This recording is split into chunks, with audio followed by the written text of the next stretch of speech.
Okay, I'll let you have a small break there, and now we're back for set 2 and set 3. Okay, so here's the deal. Again, I'm going to make my 3 parts, and I'm going to identify my variables. If you have a picture and you can draw a picture in this one, you need to draw it because it says the length of a rectangle. So I'm actually going to draw my rectangle. The length of the rectangle is 6 inches more than its width. All right, so which one is not being talked about? Width is not being talked about, so I'm going to call it X. Length is 6 inches more than its width, so X plus 6, okay? Now, if you drew your rectangle, I want you to fill in the dimensions. So here's the width, that's an X, and here's a width, which is an X. The length is X plus 6 and X plus 6. This makes it easy for when we talk about perimeter, because most times students just see width and length and add them together. Well, that's not perimeter, that's half of the perimeter. So that's why I want my dimensions filled in. So fill in those dimensions. Now it says if the perimeter is 24 inches. So I can look at this and I just add them all up. How many X's? 1, 2, 3, 4 X's. 6 and 6 is 12, and that equals 24 is the perimeter. So that's how I'm setting up my equation. I subtract 12, 4x equals 12, x equals 3. So my width is 3 inches. Don't just say 3, it's 3 inches. And my length is 3 plus 6, so length is 9 inches, okay? All right, we're not gonna do all of them, but we'll do number 11. So it says a rectangle, so I'm drawing a rectangle. The length is 3 centimeters less than twice its width. Who's not being talked about? Width. And the length is 3 centimeters less than twice the width. Less than is a turnaround word, so 2w minus 3. Again, here's my rectangle. I'm going to fill in the dimensions. And let's call that x, not w. So there's a width, there's a width. There's a length, there's a length. Now I can make my equation because it says the perimeter is 18. So add them all up, 2x plus x plus 2x plus x is 6x, and a negative 3 and a negative 3 is negative 6, and that equals 18. So when I add 6 to both sides, I get 6x equals 24, and then I divide both sides by 6, and I get x equals 4. Sorry, I lost it. So what does x stand for? It stands for width. So the width is 4 centimeters, and the length is 8, 2 times 4, minus 3 is 5 centimeters. Okay, so that's how we do perimeter of a rectangle. It doesn't get any trickier than that. So let's talk about consecutive numbers. So first of all, we need to know the definition of consecutive. What does consecutive mean? It just means numbers that go in order, one right after the other. So one right after the other. So if I say consecutive numbers, that would be like 10, 11, 12, 13, and 14. If I say consecutive even numbers, that would be like 2 and then 4 and then 6 and then 8 and so on. And if I said consecutive odd numbers, that would be like 1 and 3 and 5 and 7.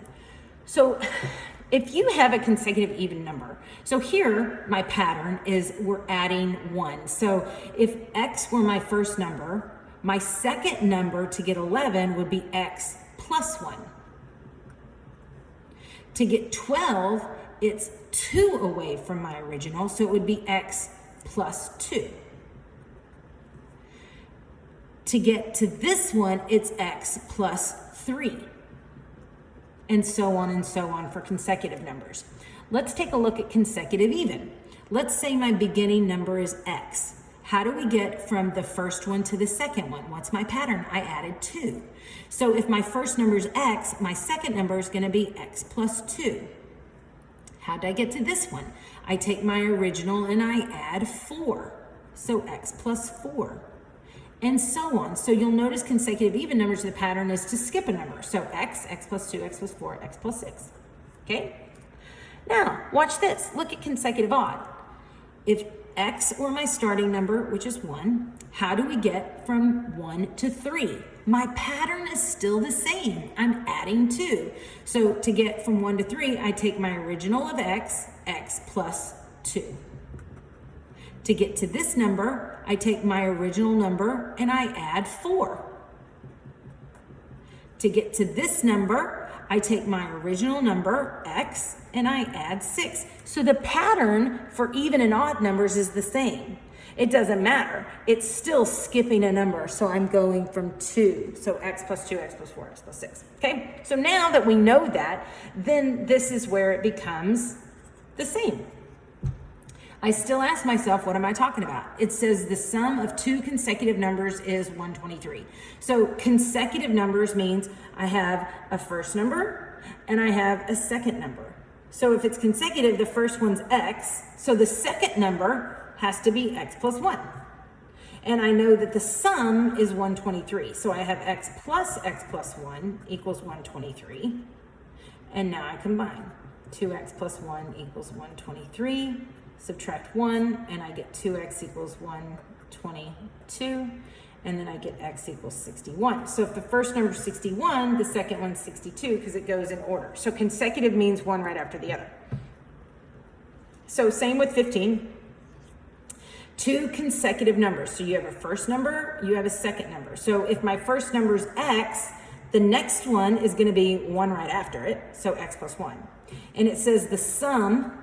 So if I add both of them together, it's going to be 85. So I get 2x plus 1 equals 85, 2x equals 84, and then x equals 42. So if the first number is 42, the second one's 43. And that's how that works. Now let's take a look at consecutive even numbers. So on consecutive even numbers, I still have a first number and a second number. My first number is x. What's my consecutive even? Well, it's gonna skip a number. So if my first one, let's say, is 2, the next one would be 4. So to get from 2 to 4, you have to add 2. So it's your original number plus 2. And it says the sum is 54. So x plus 2 equals 54. And I have 2x plus 2 equals 54. Subtract 2, and I get 2x equals 52. And when I divide by 2, I get x is equal to 26. So if my first number is 26, my second number is 28. That's consecutive even.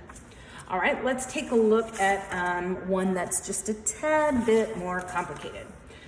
Let's look at, hopefully these are kind of easy. So let's take a look at number 20. All right, let's just jump right down onto it.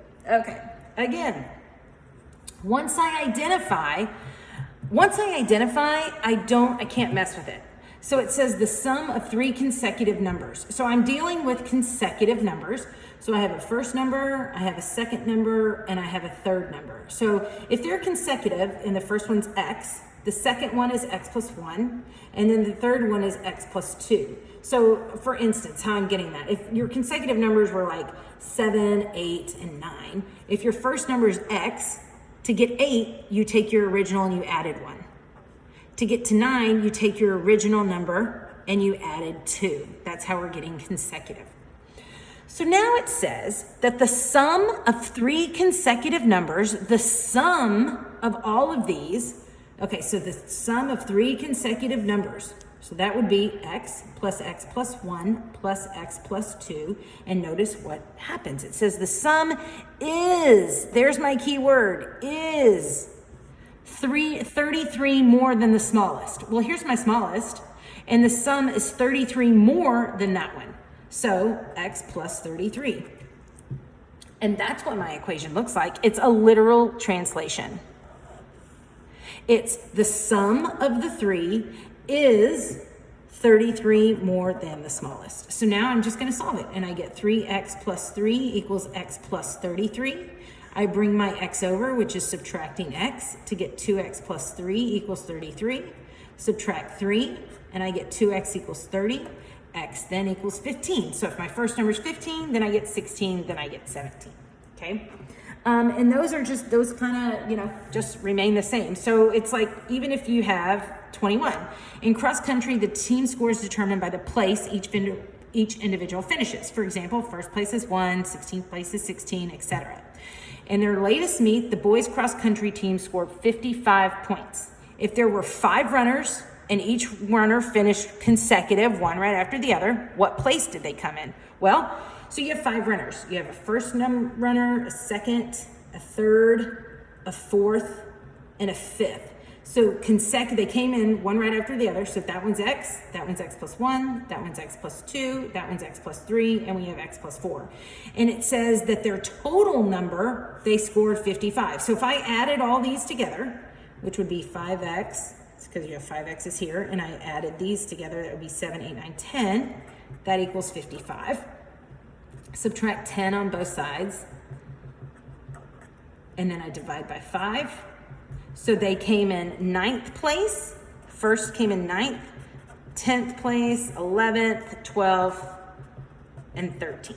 That was the place because 9 stands for X. So first on their team was 9th place. Okay, so you try to make them hard, but once you identify them, it should be pretty easy to go. If you're still struggling, come see me.